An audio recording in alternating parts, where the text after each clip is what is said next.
இன்றைக்கி ஹேக்கர் ரேங்க்கில் ஒரு problem solving question பார்க்க போகிறோம். என்ன கொஷின் பார்த்துக்கிட்டிங்க அப்படின்னா, nth நம்பர், அதாவது nன்ற ஒரு இன்புட் வந்து வாங்கிக்கிறாங்க. ஓகேங்களா? nன்ற வேரியபிளில் ஒரு இன்புட் ஸ்டோர் பண்ணிடுறாங்க. அந்த இன்புட் வந்து இன்டீஜராக இருக்கணும். அந்த நம்பர் நீங்கள் ஒரு 5 எக்ஸாம்பிள் ஒரு 5 கொடுத்தீங்க அப்படின்னா அது எப்படி பிரிண்ட் ஆகணும்னா 1 2 3 4 5 இப்படி பிரிண்ட் ஆகணும் அப்படின்னு சொல்லியிருக்காங்க. ஓகேங்களா? இதுதான் நம்ம பார்க்க போகிறோம். ஓகே, இதை ஃபஸ்ட் நம்ம எடுத்துகிட்டு போயிட்டு விஷுவல் ஸ்டுடியோ கோடில் வச்சுக்கலாம். ஓகே, இப்போ பார்த்தீங்க அப்படின்னா ஓகே, இப்போ நம்ம ஏற்கனவே பார்த்துருக்கோம். ஃபார் லூப் வந்து என்ன பண்ணோம் அப்படின்னா ஃபார் எக்ஸன்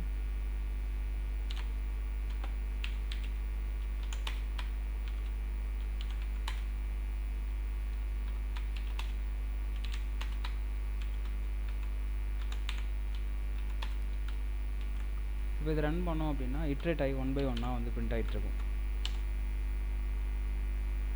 ஓகேவா? ஆனால் அவங்க என்ன கேட்டிருக்காங்க அப்படின்னா நீங்கள் 5ன்னு கொடுத்தீங்க அப்படின்னா 1 2 3 4 5 இப்படி பண்ணணும். ஓகேங்களா? இது எப்படி பார்க்குறது, இது எப்படி பண்ணுறதுன்னு பார்ப்போம். இந்த இடத்துல வந்து 1,5 இப்படி கொடுத்தோம் அப்படின்னா +1 இப்படி கொடுத்தோம் அப்படின்னா கரெக்டாக வந்து, அதாவது 6 வரைக்கும் கொடுத்தோன்னா 5 வரைக்கும் பிரிண்ட் ஆகும். ஓகேங்களா? இப்போ ரன் பண்ணி பார்ப்போம். ஓகே, 5 வரைக்கும் பிரிண்ட் ஆகுது. இது வந்து ஒரே லைனில் எப்படி பிரிண்ட் பண்ணுறதுன்னு பார்த்தீங்க அப்படின்னா இந்த இடத்துல எண்டு கொடுத்து ஒரு எம்டி ஸ்ட்ரிங், ஒரு எம்டி கோட்ஸ் கொடுத்தீங்க அப்படின்னா கரெக்டாக ஒரே லைனில் பிரிண்ட் ஆகிடும். ஓகேங்களா?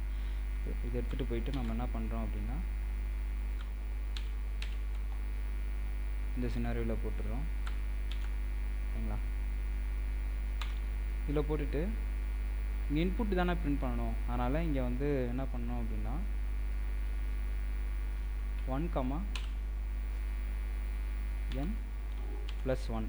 ஏன் +1 போடுறோம் அப்படின்னா அது வந்து கரெக்டாக 5 கொடுத்தோம் அப்படின்னா 4 வரைக்கும் தான் பிரிண்ட் பண்ணும். ஆனால் நம்ம வந்து ஒரு நம்பரை எக்ஸ்ட்ரா தான் பிரிண்ட் பண்ணணும். ஓகே, கொடுத்த நம்பர் வரைக்கும் பிரிண்ட் பண்ணோம் அப்படின்னா +1 கண்டிப்பாக நீங்கள் போட்டு தான் ஆகணும். அதுதான், இது எடுத்து போயிட்டு ஹேக்கர் ரேங்க்கில் போட்டு பார்க்கலாம்.